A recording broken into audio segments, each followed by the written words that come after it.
Jauh sebelum memilih jalan hidupnya masing-masing, tiga tokoh pergerakan, Soekarno, Semaun, dan Kartosoewirjo, pernah tinggal bersama. Mereka menjadi murid dari pimpinan Sarekat Islam Haji Umar Said, Tjokro Aminoto.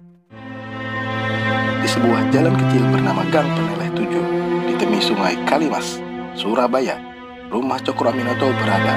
Rumah itu bernomor 2931. Setelah menjadi pimpinan SI yang anggotanya 2,5 juta orang, Tjokro Aminoto yang saat itu berusia 33 tahun tidak memiliki penghasilan lain kecuali dari rumah kos yang dihuni 10 orang itu. Setiap orang membayar 11 rupiah. Istri Tjokro, Soeharsikin, yang mengurus keuangan mereka. Banyak alumni rumah kos tersebut yang menjadi tokoh pergerakan sebelum kemerdekaan. Soekarno yang kemudian mendirikan Partai Nasional Indonesia, Semaun, Alimin, dan Musso menjadi tokoh-tokoh utama Partai Komunis Indonesia, serta SM Kartosoewirjo yang kemudian menjadi pimpinan Darul Islam, Tentara Islam Indonesia.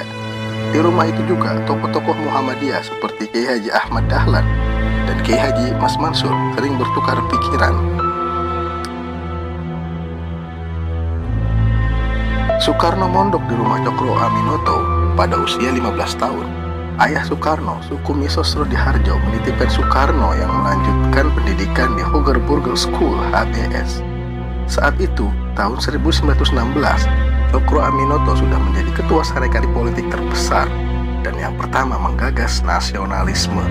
Dalam salah satu biografinya yang ditulis Cindy Adams, Soekarno mengenang Tjokro Aminoto sebagai idolanya. Dia belajar tentang menggunakan politik sebagai alat mencapai kesejahteraan.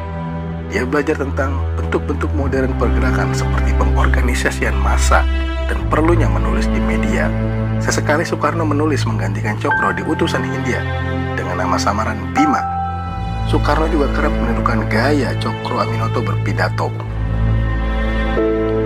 Kartosoewirjo.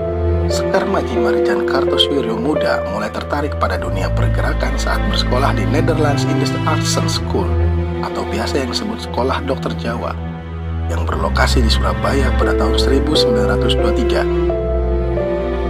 Dia gemar membaca buku-buku milik pamannya, Mas Marco Kartodikromo, yang sebagian besar bukunya beraliran kiri dan sosialisme. Marco dikenal sebagai wartawan dan aktivis Sarekat Islam beraliran merah. Terpengaruh berbagai macam bacaan itu, Kartosoewirjo terjun ke politik dengan bergabung dengan Jong Java dan kemudian Jong Islami dan On. Guru utamanya di dunia pergerakan, guru agamanya adalah Haji Umar Said Tjokro Aminoto. Kartosoewirjo begitu mengagumi dan terpesona dengan Tjokro Aminoto yang sering berpidato dalam berbagai pertemuan.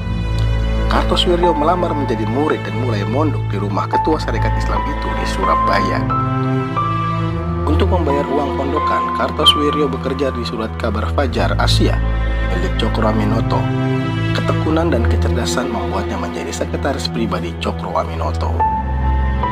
Tulisan-tulisan yang berisi penentangan terhadap bangsa Jawa, termasuk Sultan Solo, yang bekerja sama dengan Belanda, menjadi ciri khas Kartosoewirjo.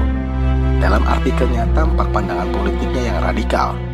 Dia juga sering mengkritik pihak nasionalis. Kartosoewirjo bersama Tjokro Aminoto hingga tahun 1929. Pada masa Perang Kemerdekaan 1945 sampai dengan 1949, Kartosoewirjo terlibat aktif, tetapi sikap kerasnya membuat sering bertolak belakang dengan pemerintah. Kekecewaannya terhadap pemerintah membulatkan tekadnya untuk membentuk Negara Islam Indonesia yang diproklamirkan pada 7 Agustus 1949. Jawa Barat, Sulawesi Selatan, Aceh semuanya bergabung. Perjuangan Kartosoewirjo berakhir ketika aparat keamanan menangkapnya setelah melalui perburuan panjang di wilayah Gunung Rakutak di Jawa Barat pada 4 Juni 1962. Soekarno yang menjadi presiden, teman kosnya semasa di Surabaya adalah orang yang menandatangani eksekusi mati Kartosoewirjo pada September 1962.